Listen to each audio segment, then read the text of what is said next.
Então, eu sou o padre Francisco Amaral, da Arquidiocese de Cuiabá, sou assistente eclesiástico da Renovação Carismática aqui na minha arquidiocese.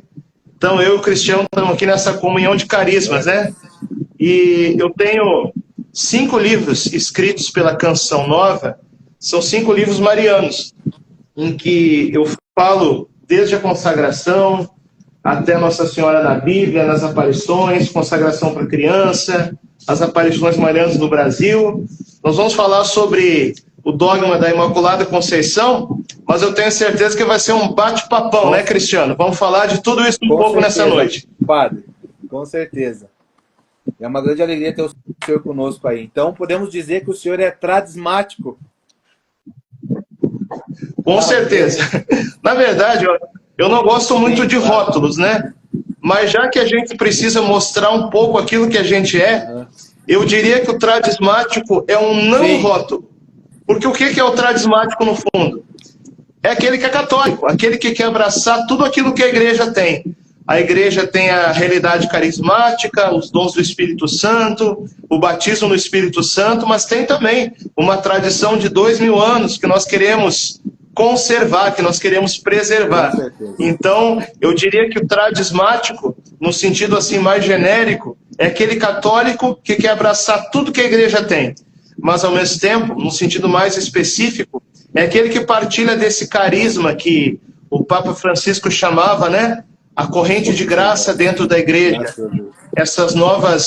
Esse novo Pentecostes sobre a igreja e essa manifestação dos dons e dos carismas no nosso tempo. Amém, Padre. Que bênção, que bênção. Hoje, por sinal, Padre, hoje fazem 10 anos que eu fui batizado no Espírito Santo, no dia de hoje. Graças a Deus. É mesmo? Hoje, Estamos celebrando aqui da melhor forma possível, né, Cristiano? Com certeza, Padre. Junto com aquela que é a esposa do Espírito Santo. Essa é uma bandeira que eu tenho levantado também, né? Porque do mesmo jeito que existe uma certa divisão na igreja entre aqueles que são carismáticos e aqueles que são mais tradicionais, e nós somos tudo isso junto, existe também uma divisão na igreja daquilo que são os que se dizem marianos e os que se dizem pentecostais. Mas até que ponto essa divisão ela é real, sendo que Nossa Senhora é a pentecostal por excelência, por ser esposa do Espírito Santo, né? Até meio, na verdade, até meio que ilógico, né, Padre? Porque o tratado une os dois, o Santo Espírito e a Virgem Maria, como um só. É isso mesmo. Então, hoje, falando sobre o dogma da Imaculada Conceição, nós estamos falando também daquela que foi a mais aberta, a criatura mais aberta ao Espírito Santo que já houve na igreja. Tanto que o Espírito Santo a cobriu tanto, né? A sombra do Altíssimo a cobriu tanto que Nossa Senhora e o Espírito Santo, vou falar aqui bem, né? Com cuidado para não cair em heresia. É quase como se tornasse uma coisa só. Claro, com a diferença de identidade, tudo que a gente sabe, né? Mas Nossa Senhora, ela é tão plena do Espírito Santo que a gente poderia dizer assim que Nossa Senhora é a obra-prima do Espírito Santo na igreja e na face da terra. Amém. Amém, Padre. Glória a Deus. Damos início, então, Padre, sobre o dogma propriamente dito, conceito e definição do dogma da Imaculada Conceição. Um dogma muito antigo, né? Eu acho que é o... Para quem está chegando agora... É o mais antigo, pode falar. Eu acho que é importante a gente falar também que nós estamos aqui numa série de lives, né, Cristiano? Eu falei, Padre. Você tem feito toda semana, nesse mês de maio, mês mariano, em que cada semana a gente fala de um dogma aqui, né? Então, nas 2 últimas semanas vieram outros padres, outros sacerdotes. Foi 2 dogmas que já foram falados aqui para quem está acompanhando. Como é que está a sequência? Então, eu recebi essa inspiração, Padre, um ano passado e não consegui fazer por essas atividades. Mas esse ano eu falei, não, eu preciso fazer isso porque é uma inspiração de Deus. Então a gente conseguiu fazer, né? O primeiro dogma foi a maternidade divina, né? Theotokos, mãe de Deus. Foi um irmão de caminhada também missionário que a gente fez junto. Daí na semana passada foi a virgindade perpétua de Nossa Senhora, né? Quem trouxe foi um padre da Legionários de Cristo, o padre René, também tem um apostolado bem grande com adolescentes, formador de adolescentes aqui na Arquidiocese. E hoje é o terceiro dia, né? A Imaculada Conceição, que está com o Senhor. Tá ótimo. Vamos dar sequência, então, nessa caminhada junto com Nossa Senhora. Mas eu penso que a primeira coisa que a gente precisa conceituar aqui, Cristiano, já que a gente está falando aqui de conceito, é o que é um dogma, né? Sim. Porque parece que tem gente que acha que o dogma é uma coisa inventada, uma coisa que a igreja criou. Quando fala na definição de um dogma, tem gente que acha que o Papa acordou de manhã, tomou um café e teve uma inspiração do nada, assim. Eu podia proclamar esse dogma para a igreja inteira acreditar, né? Não é assim que funciona a coisa. Porque o que é um dogma? Um dogma é uma verdade de fé definida pela igreja como algo certo. E, portanto, um dogma não pode ser mudado.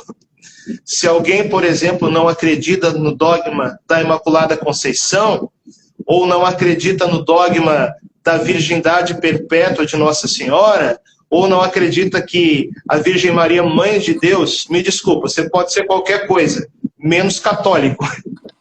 Porque o dogma é um vínculo de fé que nos faz católicos. É como se fosse assim, uma segurança para a teologia da igreja. Olha, até aqui vocês podem discutir, né? Se passar daqui, não é mais a fé católica, não é mais a fé dos apóstolos. Isso é importante a gente entender, porque o dogma não é uma verdade de fé que a igreja, a partir de certo ponto, começa a acreditar. Um dogma é uma verdade de fé que a igreja sempre acreditou, né? Uma verdade de fé que estava presente lá atrás, na época dos apóstolos, é algo que a igreja sempre acreditou, mas de onde surge a necessidade de proclamar um dogma? Necessidade de proclamar um dogma surge de alguma divergência teológica da época, e a igreja, para esclarecer as coisas, ela define o dogma. Ou seja, a igreja com autoridade magisterial vai dizer assim: essa verdade que vocês estão discutindo é algo que faz parte da fé, que a igreja sempre acreditou. Então tem certas coisas que talvez não sejam dogmas, porque sempre foram cridas e nunca foram colocadas em discussão. O dogma surge para esclarecer, como uma luz, quando surge a discussão. Então, para a gente ser bem claro aqui, a igreja sempre acreditou que Nossa Senhora é Mãe de Deus, a igreja sempre acreditou que Nossa Senhora é sempre virgem, a igreja sempre acreditou que Nossa Senhora é imaculada, a igreja sempre acreditou que Nossa Senhora foi assunta aos céus, até porque isso aconteceu lá atrás na igreja primitiva, mas o dogma surge quando a coisa é colocada em discussão. Aí a igreja proclama e define o dogma. É por aqui. E o catecismo também fala, né, padre, que o dogma é, como o senhor falava, não é uma coisa inventada, mas sim uma revelação de Deus para a igreja, né? Isso aí, ó. Isso. E aí vamos lembrar que a igreja ela tem 3 pilares de fé. A igreja crê na Escritura. Estamos aqui com a Bíblia na mão, né? Estou aqui com a minha. Não só como os bons carismáticos, mas como bons católicos. Verdade. A igreja crê na tradição. O que é a tradição? A tradição é aquilo que faz parte da revelação, mas que não foi escrito. Vamos lembrar, como diz São Paulo na carta aos Romanos, por onde entra a fé? A fé entra pelos ouvidos, né? Então, durante 4 séculos, a igreja não tinha a Bíblia compilada como a gente tem agora, bonitinho aqui. Era a pregação que movia a igreja. Então, 4 séculos depois, a igreja compilou os livros que seriam considerados os livros canônicos, que fazem parte da revelação. Por isso que eu sempre digo, né? É claro que nós, como carismáticos, temos toda a abertura ecumênica, naquilo que é o correto ecumenismo da igreja, né? Mas a gente precisa reconhecer verdades. A caridade se dá na verdade. E como foi bonito nessa semana, quando o Papa Leão XIV, ele disse que a finalidade do ecumenismo é que a gente possa sonhar que um dia estejamos todos juntos no mesmo vínculo de fé visível na igreja, né? Por isso que a nossa unidade, ela se dá na verdade. Então, vamos ser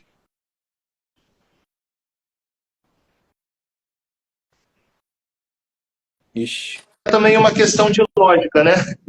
Se foi a própria igreja quem compilou a Sim. Bíblia, eu creio na Bíblia por quê? Diz Santo Agostinho, porque a autoridade da igreja me indica crer, né? Se nós não cremos na igreja que compilou a Sagrada Escritura, como que nós vamos crer na Sagrada Escritura, então? Primeiro vem, se nós formos olhar a historicidade das coisas, primeiro vem a igreja. Sim.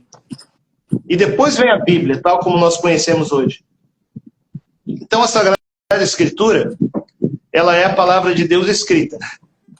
A Sagrada Tradição é a palavra de Deus vivida. E além de tudo isso, temos, né, o Sagrado Magistério, que é o Papa e os bispos em comunhão com o Papa, que nos transmitem aquilo que é a revelação divina, contida na Escritura e na tradição. Então, lembrando que esse é o fundamento da nossa fé, é por esses três fundamentos que nós conhecemos a fé da Igreja, inclusive as verdades marianas sobre Nossa Senhora, que nós estamos falando hoje, principalmente a Imaculada Conceição. Isso aí, padre. Amém. Os três pilares, né?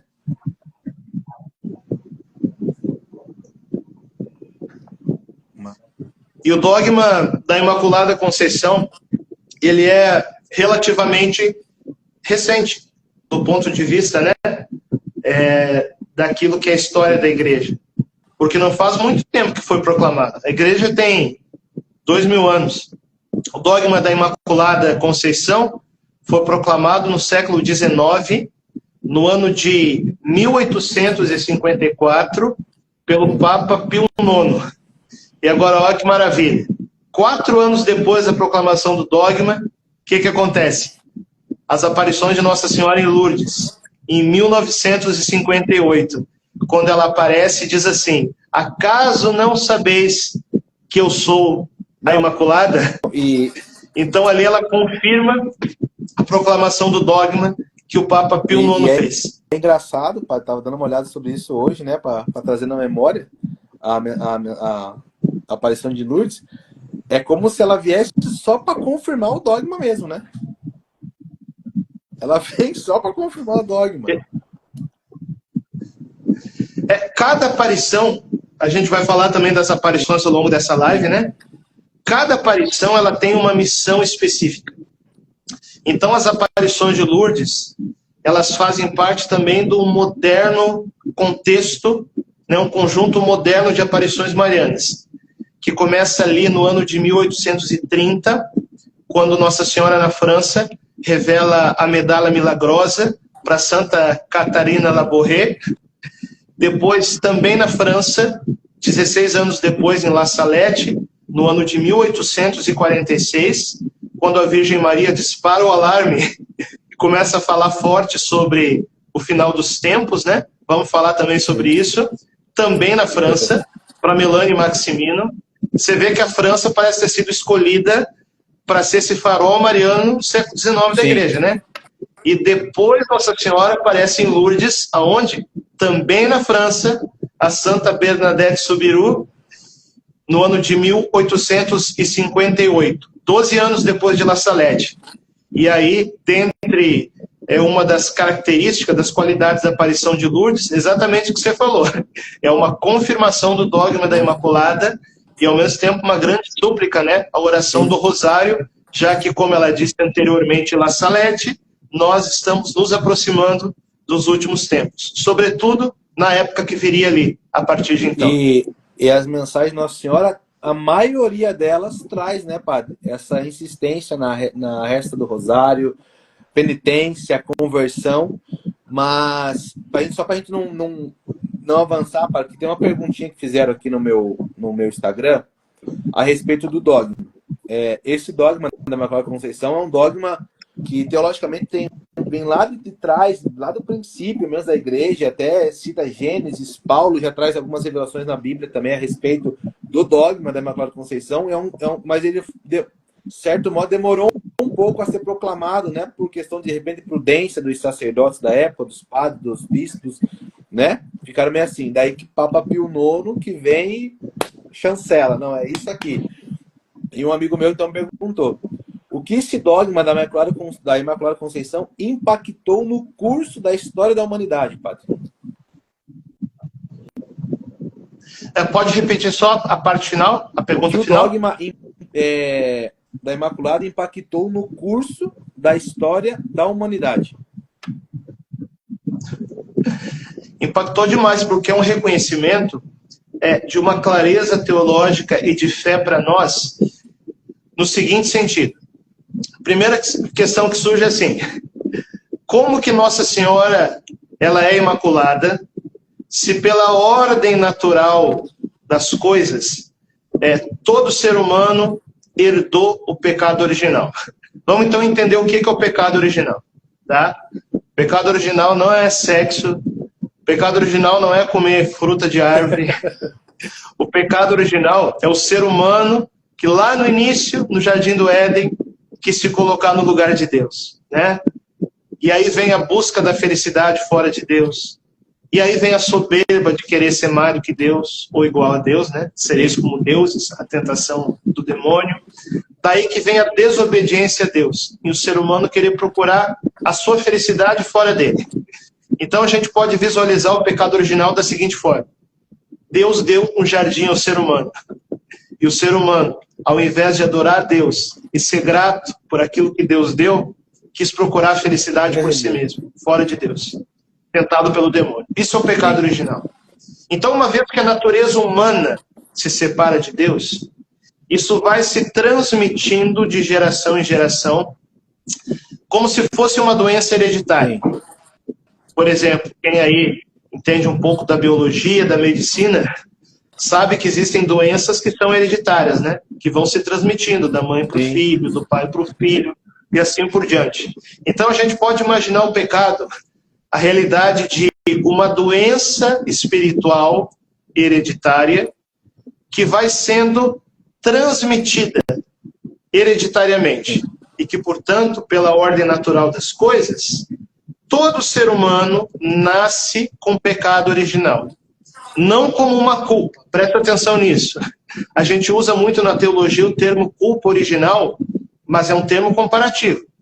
Porque ninguém pode ser culpado por aquilo que não cometeu. Entenda aqui o pecado original como uma consequência. Entende? Não como uma culpa pessoal, mas uma consequência do pecado dos nossos primeiros pais. Então, todos nós, pela ordem natural das coisas, nascemos com pecado original. Então, quando Deus criou a alma de Nossa Senhora sem o pecado original, foi um verdadeiro milagre que Deus realizou ali. Presta atenção nisso. Não foi uma graça a mais, simplesmente. Um dom a mais. Não. Deus realizou um milagre na ordem da graça para que Nossa Senhora fosse preservada do pecado original desde o momento da sua concepção. Por quê? Porque ela tinha uma grande missão, que seria ser esse sacrário para trazer o verbo divino ao mundo. Meu Deus. E olha só o cuidado da igreja, quando proclamou o dogma. Isso eu coloquei por escrito aqui no meu livro, Solto do Teu Maria. Né? É o livro que eu falo sobre a consagração a Jesus pelas mãos de Maria. No final eu vou apresentar os livros. Mas olha só a proclamação dogmática da igreja. A Beatíssima Virgem Maria, no primeiro instante da sua conceição, por singular privilégio de Deus Onipotente, em vista dos méritos de Jesus Cristo, Salvador do gênero humano, foi preservada imune de toda mancha do pecado original. Então, olha só que bonito. De que forma que Deus realizou esse milagre de Nossa Senhora ser concebida sem pecado original? Foi pelos méritos de Jesus, que viria lá na frente. Por quê? Porque para Deus não existe tempo. Então, o que Deus fez? Ele foi lá na cruz, pegou os méritos do sangue de Jesus que salva a humanidade, puxou para trás na linha do tempo e aplicou os méritos ali, quando Nossa Senhora foi concebida no ventre de Santa Ana. E pelos méritos de Jesus, Nossa Senhora foi preservada do pecado original. Sabe o que isso nos revela, Cristiano? Sabe o que isso nos revela, gente? Que Nossa Senhora também foi salva. Nossa Senhora também foi salva por Jesus. Só que ela foi salva por antecipação. Enquanto nós recebemos a graça de Deus no nosso batismo, ela, por milagre divino, recebeu a graça de Deus já no momento da sua concepção.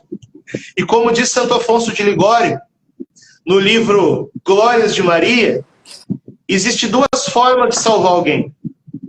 Uma é levantar quem está no chão. É o nosso caso.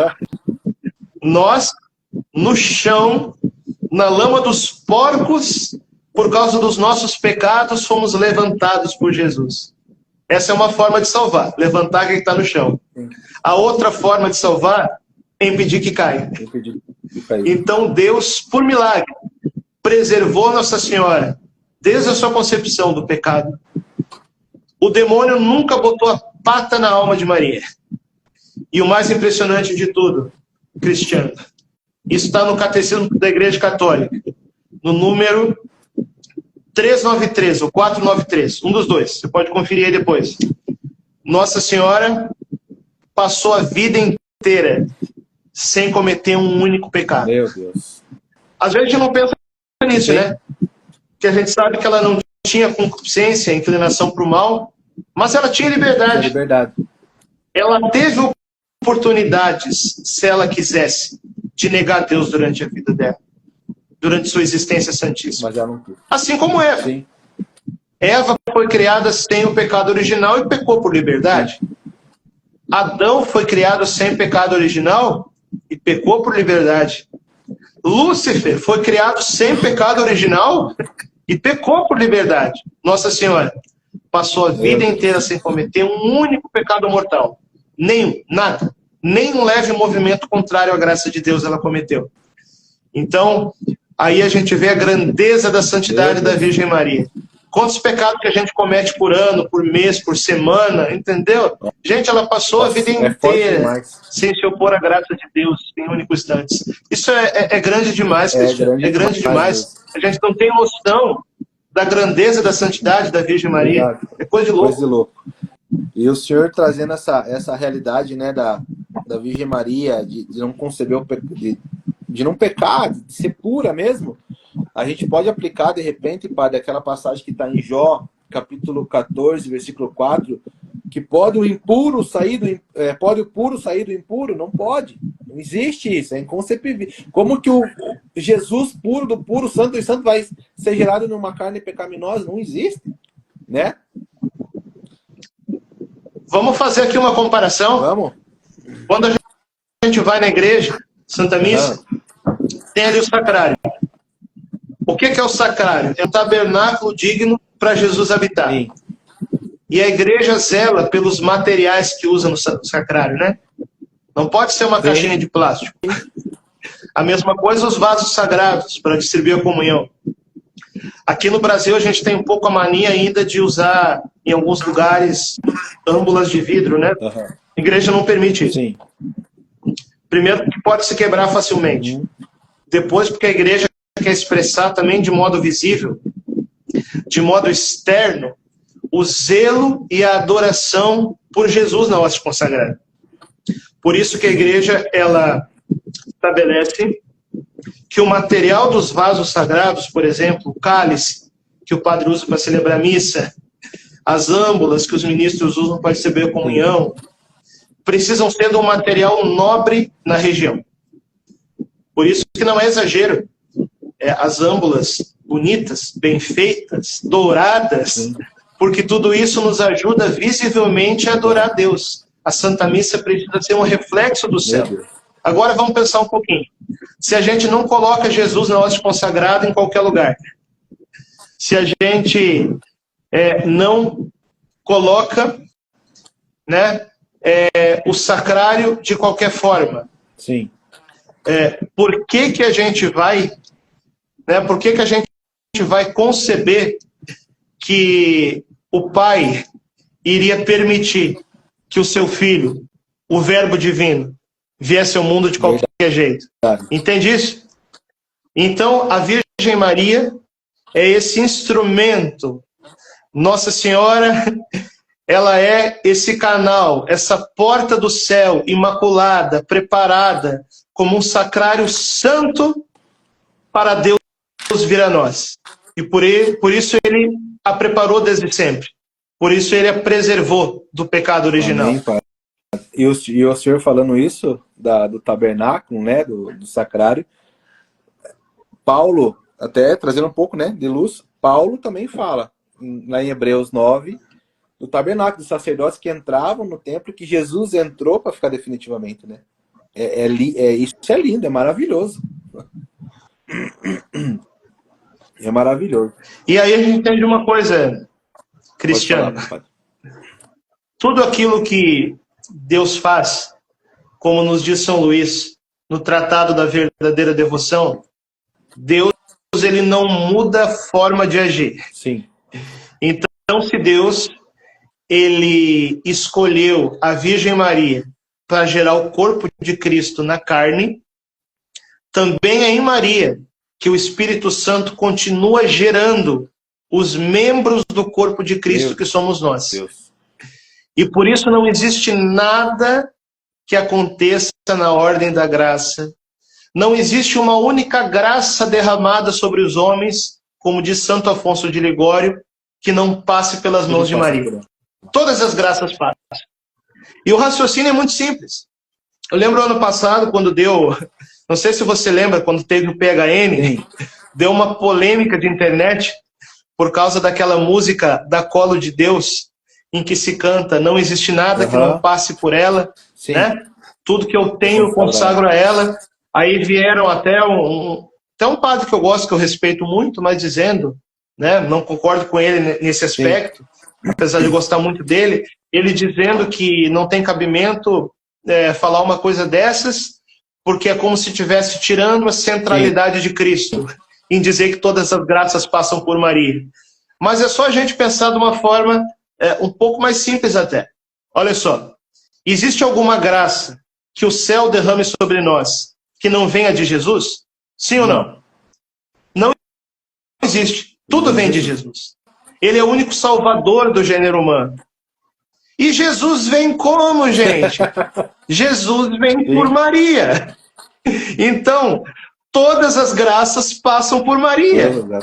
Por um motivo muito simples. Porque todas as graças vêm de Jesus. E Jesus passa por ela. As graças passam por ela. Não existe graça derramada sobre o ser humano que não passe por Maria. Medianeira de todas as graças, não existe. Medianeira de todas as graças. Então, isso é muito claro para a teologia da igreja. Sim. São Luís Maria de Montfort falou sobre isso no Tratado da Verdadeira Devoção. Sim. Santo Afonso de Ligório falou sobre isso. Ele é doutor da igreja. Os papas, João Paulo II, Paulo VI, João XXIII, né? Bento XVI, muitos papas falaram sobre isso. Que Nossa Senhora ela é, de fato, medianeira de todas as graças. Por isso, quando saiu aquela polêmica, eu mandei mensagem lá, né, para Priscila da Colo de Deus, para outros amigos que tem lá, e disse, olha, gente, não tem nada de errado que vocês estão cantando, não. Isso é católico. Se espremer as músicas de vocês, principalmente essa música aí, o que sai? Bíblia e Tratado da Verdadeira Devoção. Sigam firmes. Sigam firmes. E depois daquela polêmica, parece que aquela música se tornou mais conhecida ainda. Sim ou não? Verdade. E é uma verdadeira graça. E o senhor falava até puxando um pouco para nossa vida pessoal, né, padre? O senhor falava do tratado, né, que São Luís fala, e eu lembrei do que o senhor falava, que o tratado vai dizer também que não pode uma mãe gerar só a cabeça do filho. Se Jesus Cristo é a cabeça da igreja, nós somos seus membros, nós devemos ser gerados por ela também, né? E ser santos também, como ela foi. E essa é a profundidade da devoção mariana. O que é a devoção mariana? Tem gente que acha que a devoção mariana é rezar terço, usar escapulário e colocar a corrente no braço. Tudo isso pode fazer parte, né, de gestos que expressam a nossa devoção. Mas a essência da devoção mariana, o que é? É entrar no útero espiritual de Nossa Senhora para ser gerado por ela como corpo de Cristo. Porque é uma pergunta muito simples. Sabrina ali no chat está falando, né? Gerada por Maria, aleluia. É isso mesmo. Se nós queremos ter Jesus gerado em nós, tem que ter uma mãe que gere. Sim. Então, quando a gente se consagra, o que a gente faz? A gente entra no útero espiritual da Virgem Maria, para que ela gere Jesus em nós. Forte isso. Essa é a profundidade, da verdadeira devoção à Virgem Maria. Glória a Deus, Padre. Padre, nós entramos nessa profundidade, né? E sobretudo sobre as aparições, como o senhor falava. Eu interrompi o senhor com a pergunta ali do dogma, mas Nossa Senhora de Lourdes, ela vem confirmar o dogma, né? E muitas das aparições têm relações umas com as outras, né? Se o senhor puder abordar isso, de repente a gente falar um pouco das aparições da Europa, fora do país, e de repente trazer para dentro, né? Do nosso país algumas aparições que eu particularmente eu conheço algumas assim, mas não tenho tanto domínio, né? Eu aprendi mais seguindo o senhor aí, vendo algumas coisas, né? Hoje estava precisando sobre Itaúna, não conhecia Nossa Senhora de Itaúna, então por aí vai, mas o senhor pode falar aí das aparições. Já apresentando aqui um pouco do que eu tenho escrito, eu já falei para vocês do livro Sou Todo Teu Maria, que vai ajudar você a se consagrar. Tem muita gente que vai ler o tratado e não entende bem o tratado por ser uma linguagem 300 anos atrás, né, traduzida. Aqui no livro Sou Todo Teu Maria, o que eu faço? Eu falo numa linguagem muito simples, eu apresento o que é a consagração. Esse livro não substitui o tratado, mas ele ajuda a entender o tratado. Maravilha, né? Ana Paula Carvalho ali está perguntando se o Brasil já teve aparições. Já, vamos falar sobre isso. Ela até fez uma pergunta. Então eu escrevi 2 livros aqui sobre as aparições. Segredo da Virgem Maria, em que eu coloco aqui as principais aparições marianas no mundo. E também esse que saiu agora, quentinho do forno. Lançamos há 3 semanas atrás, lá na Canção Nova, na Festa da Misericórdia, o Aparições Marianas no Brasil. Nesses 2 livros aqui, eu apresento aquelas aparições na história, no mundo, né? E nesse outro aqui no Brasil, que foram bem acolhidas pela igreja. Porque a gente precisa aqui, Cristiano, viver aquilo que São Paulo fala, né? Não desprezeis as profecias. Analisai tudo e ficai com o que é bom. São Paulo fala, não extingais o Espírito. Então, assim como existem as aparições verdadeiras, existem também aparições falsas. Sim. Então, aqui a gente precisa ter um ponto de equilíbrio e de discernimento.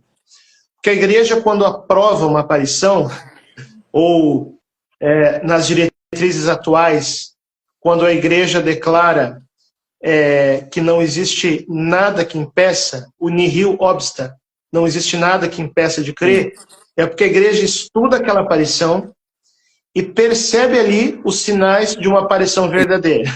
E dá pra gente abrir, abrir um parênteses aqui, padre, né? A regrinha lá, né?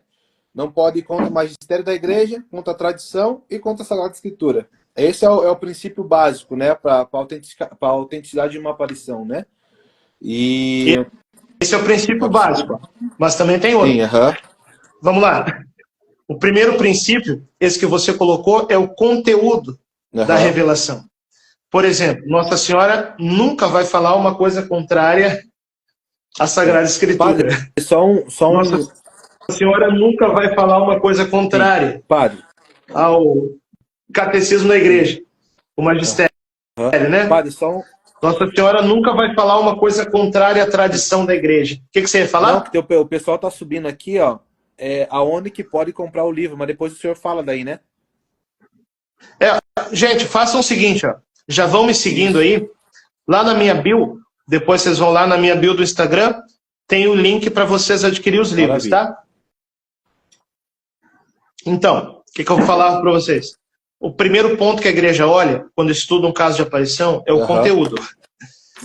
Porque a igreja sabe que pode ser ou uma revelação do céu, ou uma obra diabólica. O diabo pode se disfarçar de Nossa Senhora também, sabia? Sim. Como diz São Paulo, né?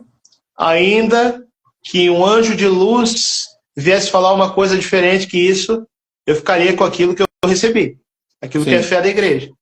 E São João fala que o demônio, ele se reveste em anjo de luz quando ele quer enganar. Então, por que ele não pode se disfarçar de Nossa Senhora, né? Que medo, hein, padre? Ou também pode ser uma obra humana. Que medo, hein? Que medo. Pois é.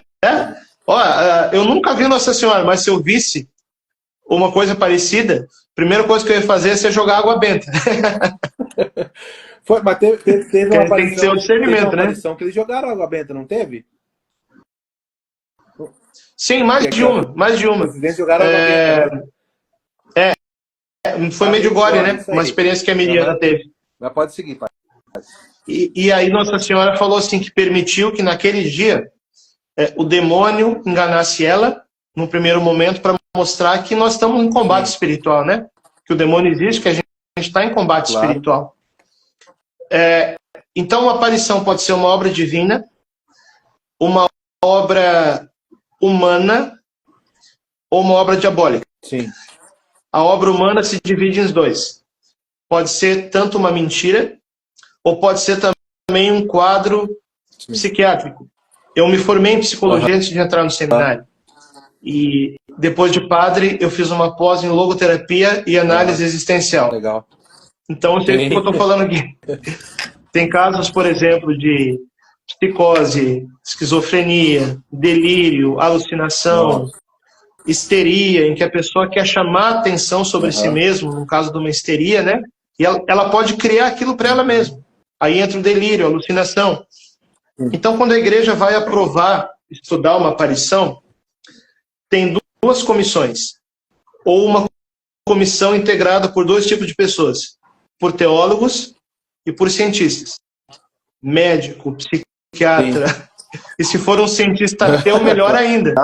Porque aí vai ser um testemunho mais forte da veracidade, né? Então, assim, o primeiro critério da igreja, quando estuda as aparições, é o conteúdo. Nada contra a Bíblia, nada contra a tradição, nada contra o verdadeiro magistério. O segundo conteúdo, ou melhor, o segundo ponto que a igreja analisa é a pessoa. Então, o que se espera de uma pessoa que veja Nossa Senhora? Que ela tenha virtudes, que ela seja uma pessoa mais ou menos equilibradinha, né? Padre, mas Deus não pode se manifestar para gente maluca? Claro que ele pode. Mas agora querer que a gente acredite é outra coisa, né? Claro. A igreja está falando aqui de critério de discernimento, não de experiências pessoais. Experiências pessoais todo mundo pode ter. E Deus pode se manifestar também, se Ele quiser, mesmo a pessoas que estejam no pecado. Não foi o que aconteceu com São Paulo, que viu Jesus e mudou de vida? Mas o que se espera? Que uma pessoa que veja Nossa Senhora, depois da aparição, tenha virtudes humanas, espirituais. De oração. Né? Então é nesse sentido que eu estou falando aqui. Então a igreja olha para o conteúdo, a igreja olha para a pessoa, e a igreja olha para os frutos espirituais. Isso é importante. Sim. Eu vou dar aqui o exemplo de Medjugorje, né? Que teve gente que questionou, e aí o padre Gabriele Amorte, um dos maiores exorcistas que o mundo já conheceu, você conhece ele, né? O cara é fera demais. E ele respondeu, citando um teólogo chamado Von Balthas. Ele disse assim, olha, se Medjugorje é obra do demônio, só se o demônio se converteu. Porque Medjugorje é o lugar no mundo que as pessoas mais se confessam. Sim. Onde é que já se viu o demônio fazer as pessoas se confessar? E aí eu dizia para você, cada lugar de aparição tem um carisma especial. E o carisma de Medjugorje, assim como o carisma de Lourdes, um deles são as curas, né? Lá em Lourdes tem muita cura documentada. Mas o carisma de Medjugorje é a confissão. Enquanto as pessoas vão em Lourdes pedir milagre, as pessoas estão indo em Medjugorje para se converter. Então isso aí é um fruto espiritual maravilhoso de Medjugorje. Então a igreja olha para essas três coisas: conteúdo, pessoa e os frutos espirituais. E padre, entrando um pouco nessa questão das aparições, né, do conteúdo em si.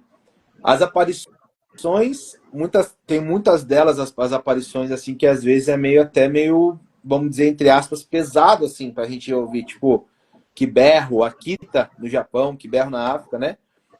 você fica meio na La Salete mesmo. Então, mas as aparições, a gente tem que, o povo tem que entender que não vem para amedrontar, as profecias não vêm para assustar, mas sim para gerar conversão em nossa alma, né? Porque afinal de contas, Deus é um Deus de amor e misericórdia, Ele quer a salvação de todos, né? Exatamente.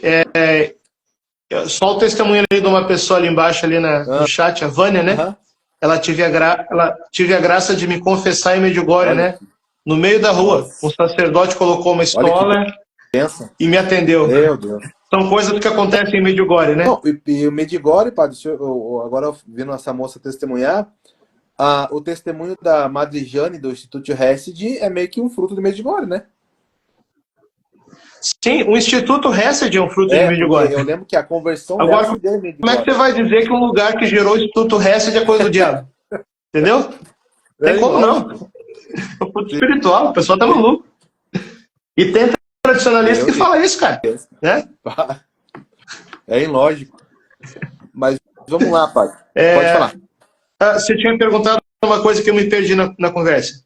Que eu fui responder a nossa amiga ali. Então, só comentei, né, que as aparições, muitas vezes, ela tem uma mensagem meio pesada, entre aspas, sim. mas é para gerar conversão em nossa alma. Isso que é importante a gente entender. Tudo vai da ótica que a gente vai interpretar a mensagem. Porque a igreja ela não apenas estuda a mensagem. A igreja também interpreta a mensagem. Sim. E qual que é o fundamento da interpretação? É o evangelho.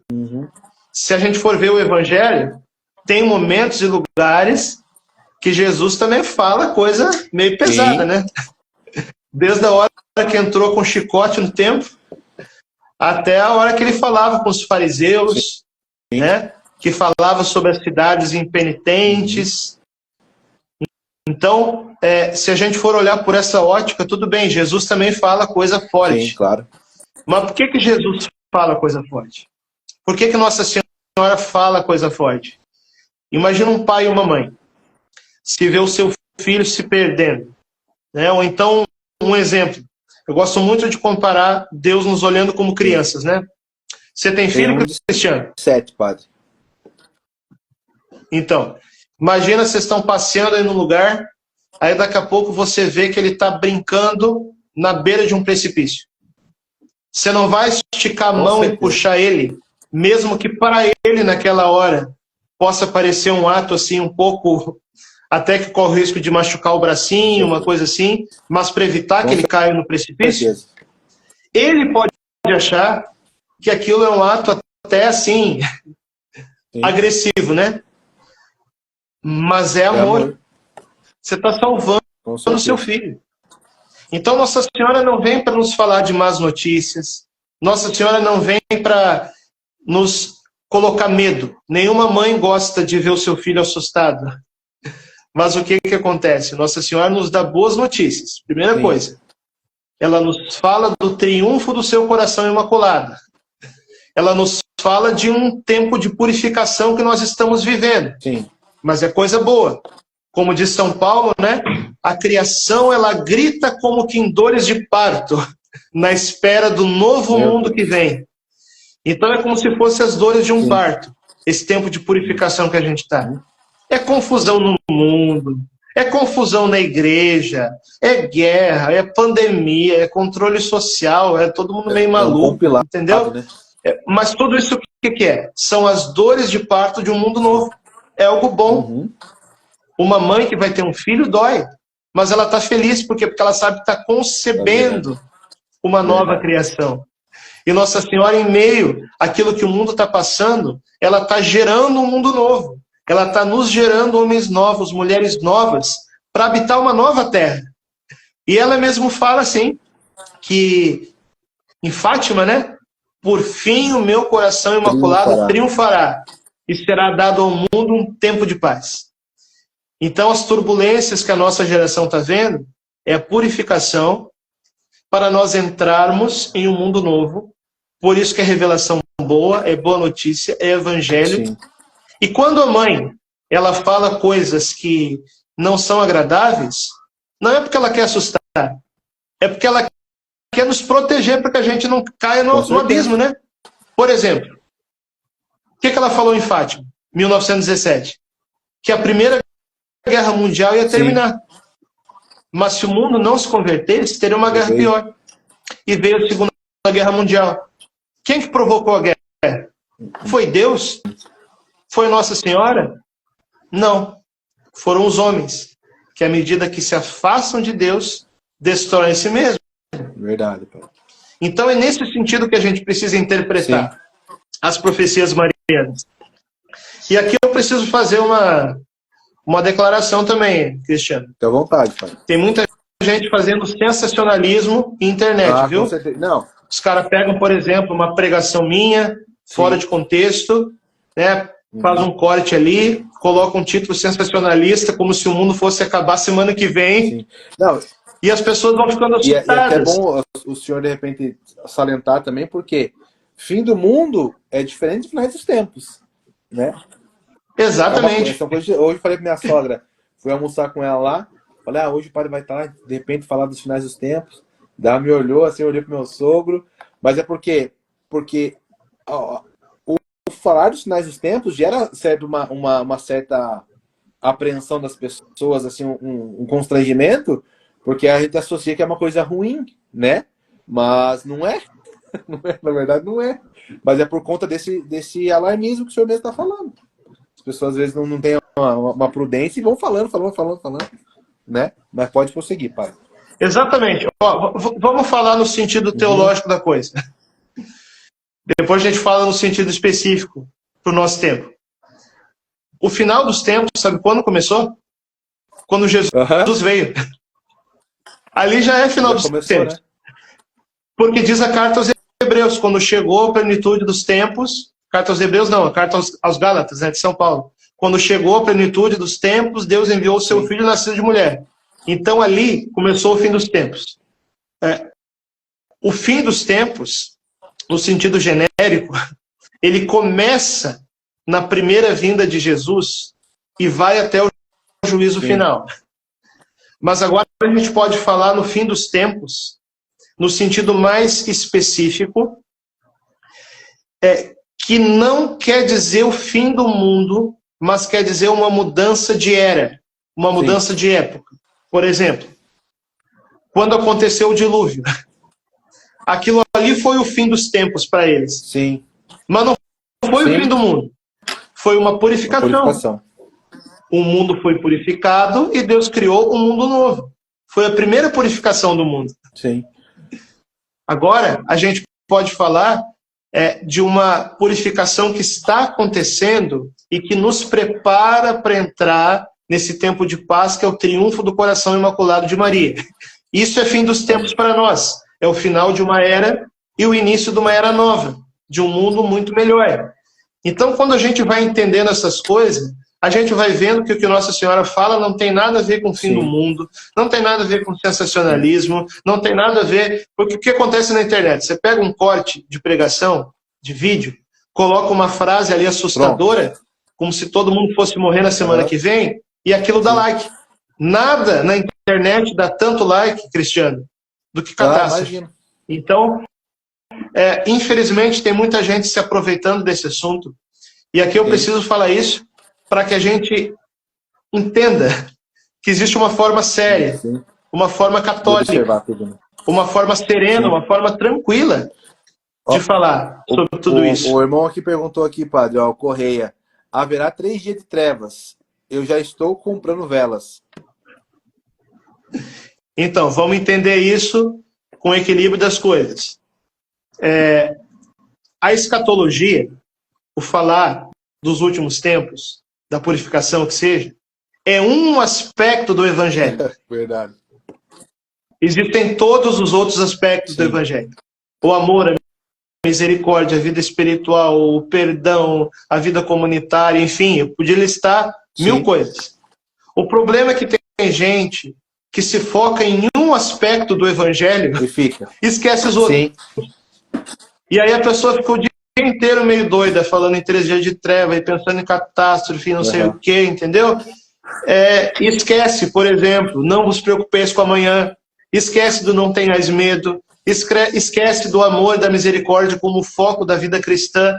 Então, a primeira coisa que a gente tem que fazer é isso, é ver o evangelho como um todo, certo? A escatologia, os últimos tempos, é um aspecto do evangelho, que a gente crê, mas a gente crê junto com os outros também.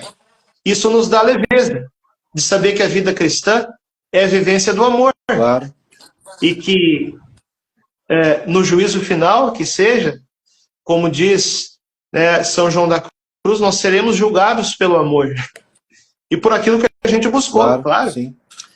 Então, eu me preocupo com isso, porque tem muita gente preocupada com 3 dias de trevas, mas não cuida bem da família, maltrata a esposa, trai o marido, não trabalha direito, não estuda, não reza, fica o dia inteiro procurando coisa sensacionalista na internet, e não é por aí que funcionam as coisas. Tá? Então vamos responder a questão que a Vânia está falando. A Bíblia fala dos sinais escatológicos da vinda de Jesus. Um deles é sinal no sol, na lua, nas estrelas. A Bíblia fala que o sol escurece. A gente pode entender isso de uma forma simbólica, no sentido que o sol é a fé, né? Um mundo escuro, um mundo das trevas, um mundo sem fé, mas a gente pode também entender isso de uma forma mais literal. Um evento cósmico que faça o sol escurecer. E aí Jesus falou para Santa Faustina que vai haver um dia que se chama Manifestação da Misericórdia, em que toda a terra escurece e aparece no céu o sinal da cruz. É o que está no Evangelho também, né? Aparecerá no céu o sinal do Filho do Homem, a cruz. Sim. Santa Faustina não fala quanto tempo seria essa escuridão, se nós interpretarmos de forma literal. Ela não fala se é 3 horas, se é 3 dias, se é 3 semanas, entende? Alguns santos falam dos 3 dias, que a escuridão durará 3 dias. São Gaspar de Búfala fala sobre isso, o Beato Palau fala sobre isso, entende? Então, isso faz parte, sim, de um conjunto profético na mística da igreja. Agora, a pessoa só ficar falando nisso, aí que está o problema. Até porque os santos falaram disso, mas falaram de muitas outras coisas também, né? Sim. Então, gente, vamos parar de se apavorar, vamos parar de ficar vivendo sensacionalismo na internet, vamos se converter, vamos rezar, vamos ler o Evangelho, e vocês vão ver que a coisa vai ficar muito mais leve do que esse pavor que muita gente está tendo por aí. E o senhor falava, então, né, da vinda de Jesus Cristo. Agora nós estamos se preparando para a segunda vinda de Cristo, né? A primeira, como diz o tratado, ele veio por ela porque Deus quis vir por ela, né? Deus quis assim, quis se servir dela para vir por ela. E ele fala que ele veio por ela e numa segunda ele virá por ela também. Então podemos dizer aqui que a Virgem Maria é a mulher de Gênesis e Apocalipse, né, padre? Que a gente possa, então, de repente, dar uma pincelada aí sobre Nossa Senhora e os finais dos tempos, né? Trazendo, de repente, uma mensagem de paz, de esperança, né? Sobretudo sobre esperança. E, de repente, se o senhor quiser trazer alguma das mensagens aqui do Brasil para nós, né? Teve uma curiosidade que eu... o Tratado da Verdadeira Devoção. Isso. O Tratado da Verdadeira Devoção fala isso. Então, isso aí. Que como Jesus, na sua primeira vinda, veio por Maria, também, na nova vinda, ele virá por Maria. Isso não quer dizer que ele vai se encarnar de novo. Ele não precisa disso. E ele já se encarna, já se faz carne todo dia na Eucaristia, né? Mas o que quer dizer isso aí? Que Jesus, na sua nova vinda, ele vem por Maria. Que Nossa Senhora é aquela que prepara o mundo e a igreja para a vinda de Jesus. E o que vai ser o triunfo do coração imaculado da Virgem Maria?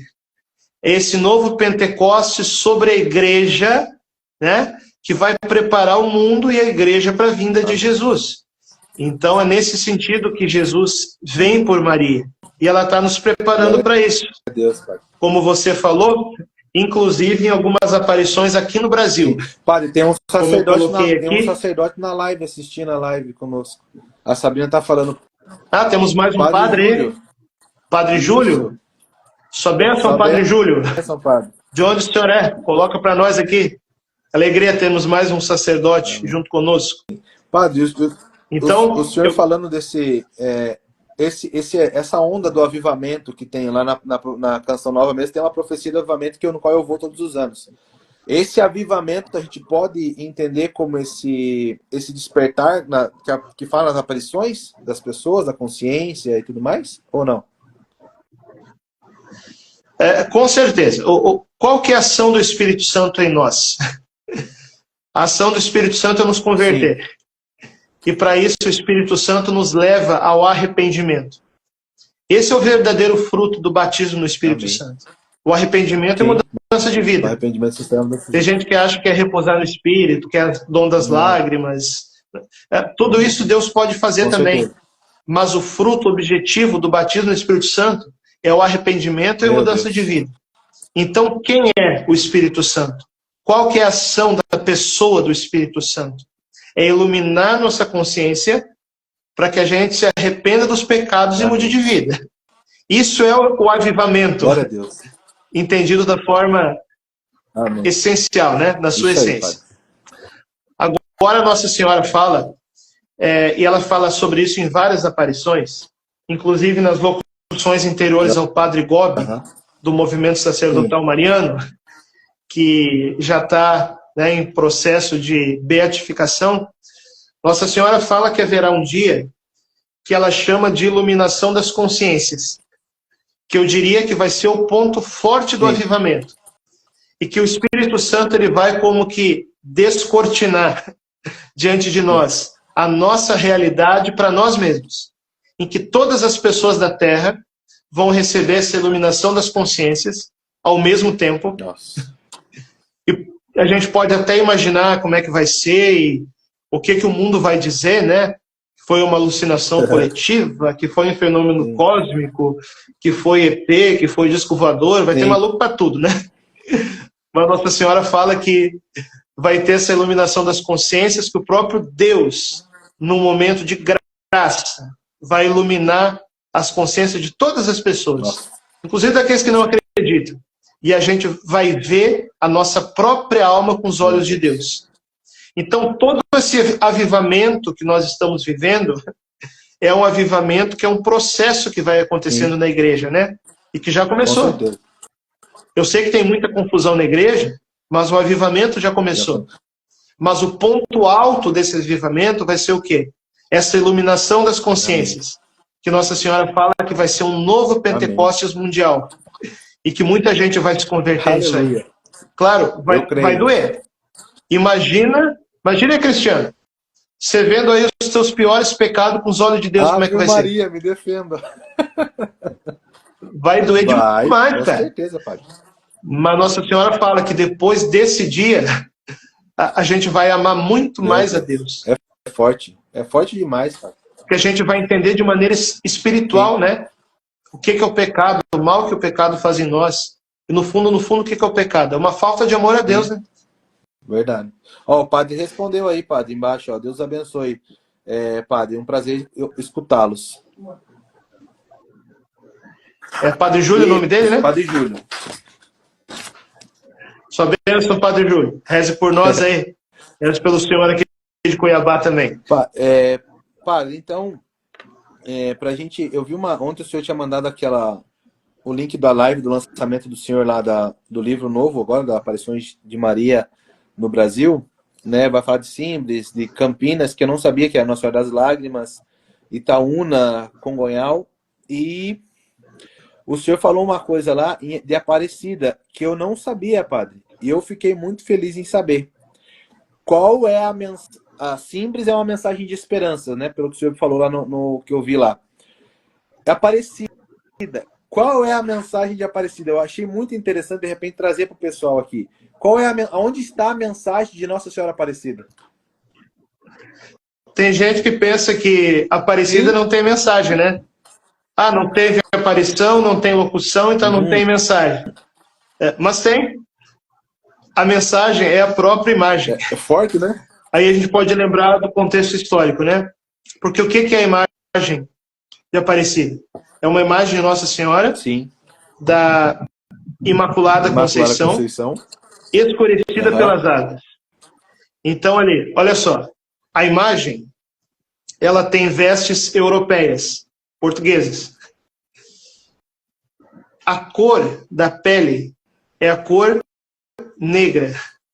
E as flores que estão no cabelo de Nossa Senhora são elementos de vestimenta indígenas. Imagine. Então, primeiro ponto. A mensagem de Aparecida, ela quer unir o povo brasileiro. Jesus não é só dos europeus. Jesus também é dos negros. Jesus também é dos Com índios. certeza. Ou seja, é uma união do povo brasileiro em torno da mãe. E ela nos leva para Jesus. São 3 culturas que se encontram. A cor da pele, as vestimentas e as flores indígenas.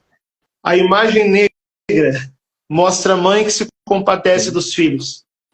Então a gente sabe da realidade da escravidão, né? Ainda, né? E quando a princesa Isabel, no dia 13 de maio, olha a coincidência das datas, Deus fala a nós por isso também, dia de Nossa Senhora de Fátima.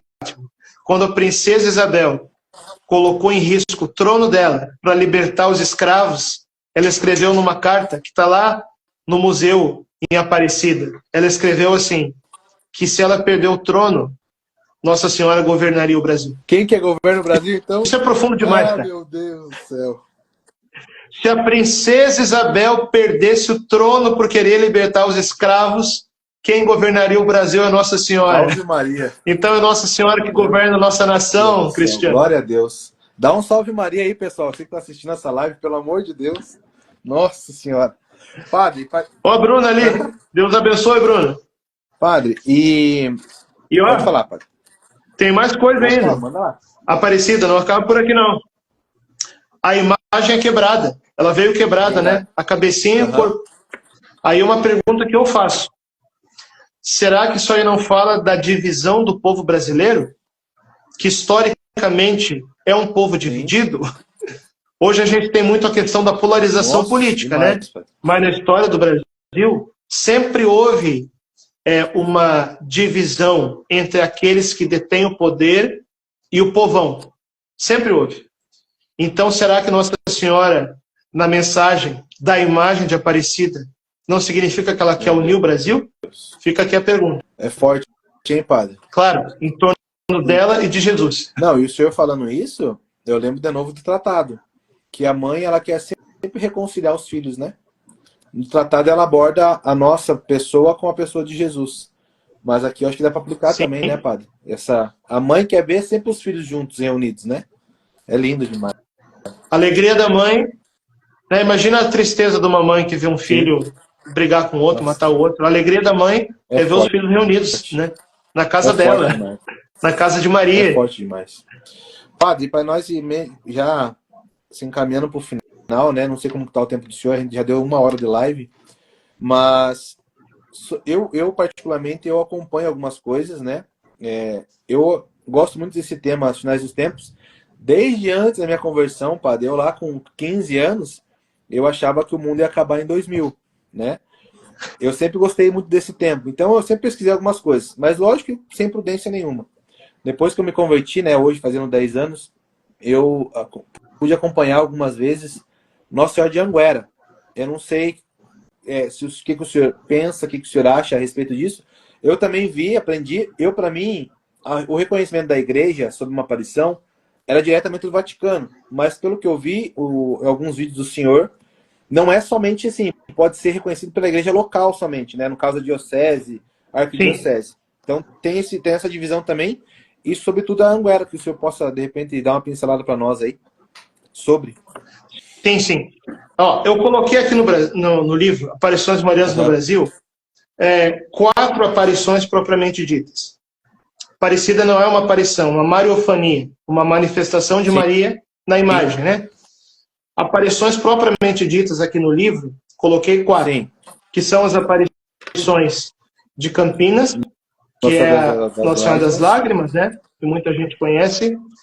Eu coloquei aqui essas 4, que são aquelas que foram bem acolhidas pela igreja de uma maneira assim, firme. Por exemplo, Nossa Senhora das Lágrimas, na época, o Dom Francisco Barreto, o bispo, aprovou a publicação das mensagens. Depois ele foi silenciado, tudo por uma investigação que ocorreu, né?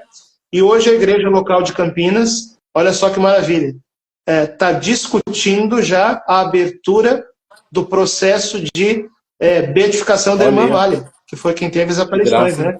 Então, coloquei aqui Campinas, coloquei aqui Simbres, em Pernambuco, que foi também reconhecida pelo bispo em E é uma mensagem 2021. forte, hein, padre? Itaúna, Minas Gerais, que você não conhecia.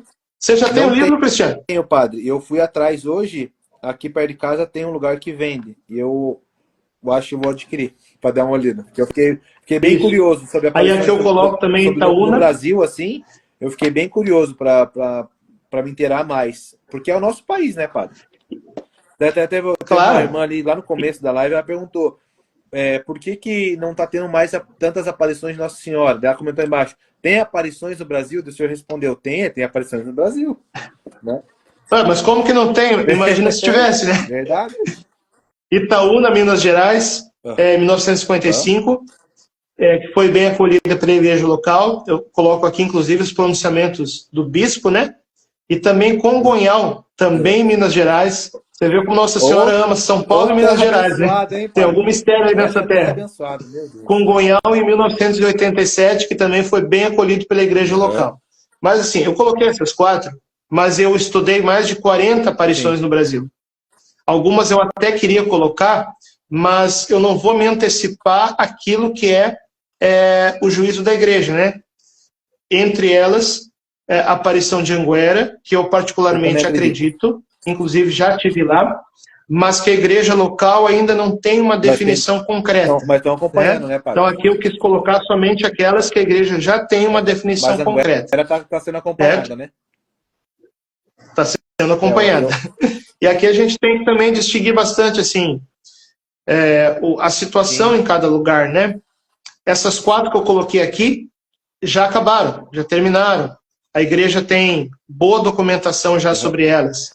Então, quem sabe numa próxima edição, eu quero colocar também a aparição de Erechim, no Rio Grande do Sul, que está sendo estudada e as chances, como ela já acabou, foi uma aparição, acabou em 1988, com a morte da confidente Dona Doroteia. Eu acredito que logo, logo, talvez a gente vá ter também, né, um certo reconhecimento ali em Erechim. Quero colocar também no livro. Itaperuna, no Rio de Janeiro. Então tem mais casos ainda, não é só... Sim. As aparições, ela entram nesse processo, padre, de autenticidade, só depois que acabam, né? Isso. Aqui eu coloquei aquilo que é mais tranquilo, né? Medjugorje é um caso especial, porque pelas diretrizes atuais, Medjugorje foi colocado já na categoria nada obsta, ou seja, nada impede. É a categoria mais alta que tem pelas diretrizes atuais, com aparição ainda em andamento, hein? Sim. O que não significa que os fiéis sejam obrigados a crer em Medjugorje. Isso aí, as diretrizes atuais, o documento deixa muito claro. Você tem que crer aquilo que é a doutrina da igreja para ser católico. Crer ou não nas revelações particulares, né? Aí é o discernimento de cada um. Vamos abrir um parênteses aqui, né, padre? Quem lê as mensagens de Medjugorje não tem como ficar meio incrédulo, né? Com certeza. E essa mensagem também me chamou a atenção, essa de Itaúna, que o senhor faz no vídeo que o senhor mandou lá, que eu vi, fala do futuro da igreja e o futuro do mundo, né, padre? Eu fiquei muito curioso, vou ter que comprar o livro. Eu acho que eu estava me referindo a de Simbres, não foi? Porque eu conheci pessoalmente a irmã dela. Eu fiz confusão aqui, a de Simbres, isso aí mesmo. Eu tive a graça de estar com a irmã dela alguns meses antes dela falecer. Que benção. 2011 ou 2012. Eu fui no noviciado de irmãs lá em Recife, e aí junto com o padre a gente teve acesso a ela. Conversei um pouquinho com ela. O relato da conversa está tudo aqui nos livros, pessoal. Aí, ó, então, pessoal, vamos comprar o livro do padre aí. Posso mostrar os livros aqui? Padre, fique à vontade. Como eu falei, não são 5 livros. O tempo do senhor, né? Mas se o senhor quiser fazer as considerações finais, apresentar o livro, falar das redes sociais, do canal do senhor, você fica livre. Ó, gente, nós publicamos 5 livros pela Canção Nova. Sou Todo Teu Maria, que vai ajudar você na consagração. Não substitui o tratado da verdadeira devoção, mas ajuda a entender o tratado, tá bom? Uma introdução, né, padre? Depois, uma introdução e ao mesmo tempo um aprofundamento, né? Até para quem já é consagrado. Sou Todo Teu Maria.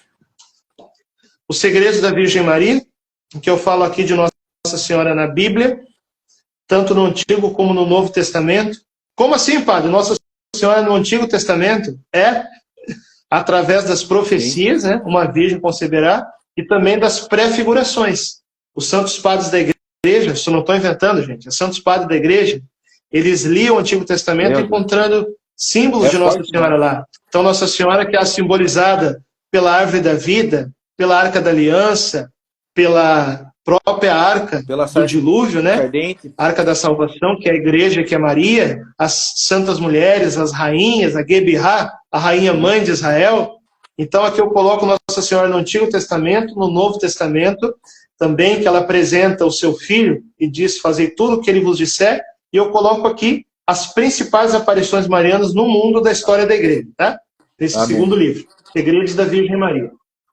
Depois publicamos um terceiro livro, que se chama A Hora de Maria, que é sobre o final dos tempos. O que Nossa Senhora falou de fato sobre o final dos tempos? Tem tanta confusão na internet, aqui você vai aprender.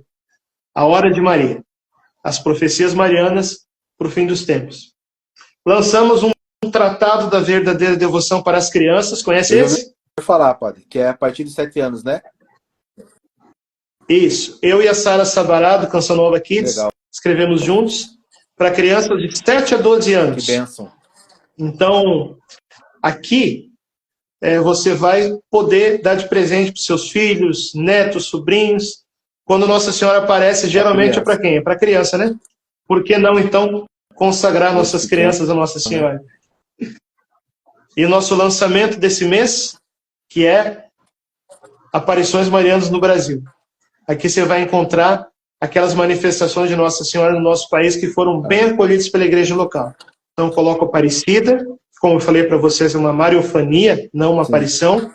Coloco Campinas, São Paulo, Simbres, Pernambuco, Minas Gerais, Itaúna e Congonhal. E coloco aqui também, né, as locuções interiores que o Padre Gobi, já declarado pela Igreja Servo de Deus, recebeu quando esteve aqui no Brasil. Encerro aqui o livro com isso. Então, são mensagens de Nossa Senhora para o Brasil. Você pode conhecer aqui Aparições Marianas ficou no Brasil. Ficou linda essa capa, hein, padre? Esses 5 livros... Ficou linda essa capa aí. Ficou maravilhosa. Gostei muito. E uma curiosidade. Eu não botei aqui no livro exatamente porque falta todo um processo ainda de documentação para eu poder fazer isso, né? Mas eu acredito muito na aparição de Itaperuna, no Rio de Janeiro. Já terminou também. Eu tenho contato com dois irmãos que tinham, a Ana Paula e o Rodrigo. Tenho muito contato com a Ana Paula. Ela não vê mais Nossa Senhora, mas às vezes Nossa Senhora dá algumas inspirações, digamos assim, né? E Nossa Senhora, ela foi dando alguns recadinhos sobre essa capa, sabia? Então aqui a gente foi ajustando essa capa por aquilo que Nossa Senhora ia inspirando para Ana. Inspirado. E ficou boa demais. Ficou boa, eu gostei. Bem bonito. Fisicamente é mais bonito ainda do que parece. Pode ter certeza. Com certeza, padre. Padre, se quiser passar... Então vocês podem adquirir os 5 livros. Ó, me sigam aí no Instagram, tá? Padre Francisco Amaral. Aliás, toda semana eu abro caixinha de pergunta para a gente poder também interagir, né? E lá na minha bio tem o link. Você pode adquirir todos esses livros ali. O link na minha bio. Ou então você entra na página padrefranciscoamaral.org. Quero convidar também a me seguir no YouTube, Padre Francisco Amaral. Toda semana temos vídeos aí falando da devoção mariana, da consagração, das aparições, do fim dos tempos e de muitas outras coisas. Segue a gente também lá no YouTube. Gente, no YouTube não tem como você assistir um vídeo só por dia. Eu falo porque eu sou meio suspeito de falar, né, padre? Porque eu gosto muito desse tema, né, Mariologia e sobretudo escatologia. Mas sigam o padre lá e vejam o conteúdo dele no YouTube lá, que é fenomenal. Tá bom? E tô vendo que a Bruna gosta também, hein? Tá fazendo propaganda ali embaixo. Gosta. Cadê a Bruna? Vai aparecer aí para dar um oi para nós ou não? para ela, quando a gente for encerrar, padre, o senhor vai encerrar com a bênção, eu falei para ela vir aqui no meu lado, para o senhor encerrar a bênção sobre nós também. Padre, então, Tá certo. então gente, sigam o padre, compartilhem o apostolado do padre, é muito rico, né? Muito edificante, né? A gente aprende mais, a gente ama mais Nossa Senhora, né? Com o Padre Francisco, apostolado incrível na internet e vocês não vão se arrepender. Compram os livros, né? Eu também já vou adquirir o meu lá, Marta. O padre tá dando tchau para você. Olá, padre, sua bênção. Deus abençoe, Bruno. Como é que Tudo vai? bem, graças a Deus.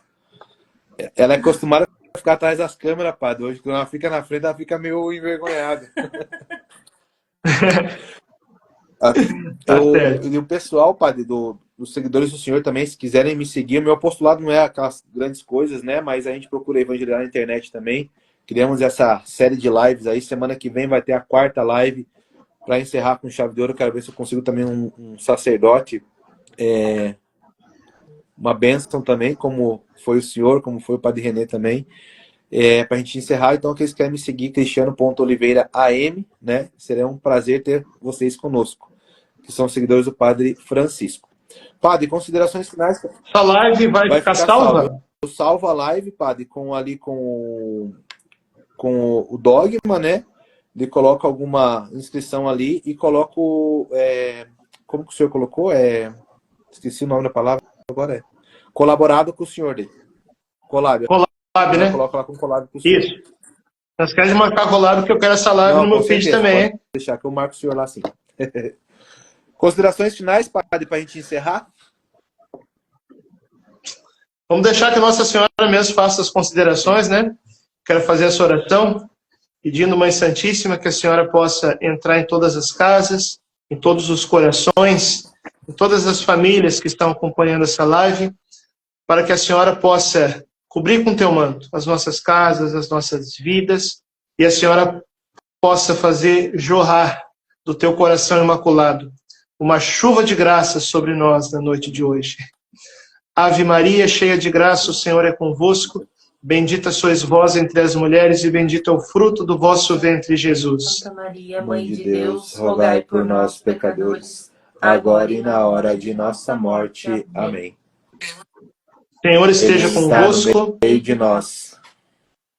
Pela intercessão poderosa da Santíssima Virgem Maria, a Rainha da Paz, a Senhora das Lágrimas, a Mãe da Graça, a Mãe do Infinito Amor, a Imaculada Conceição, a Senhora da Obediência, que são vários títulos que ela se apresentou em aparições. Pela intercessão poderosa da Mãe de Deus, abençoe-vos o Deus Todo-Poderoso, Pai e Filho e Espírito Santo. Amém. Amém. Deus abençoe, gente. Até a próxima. Obrigado, viu? Deus abençoe.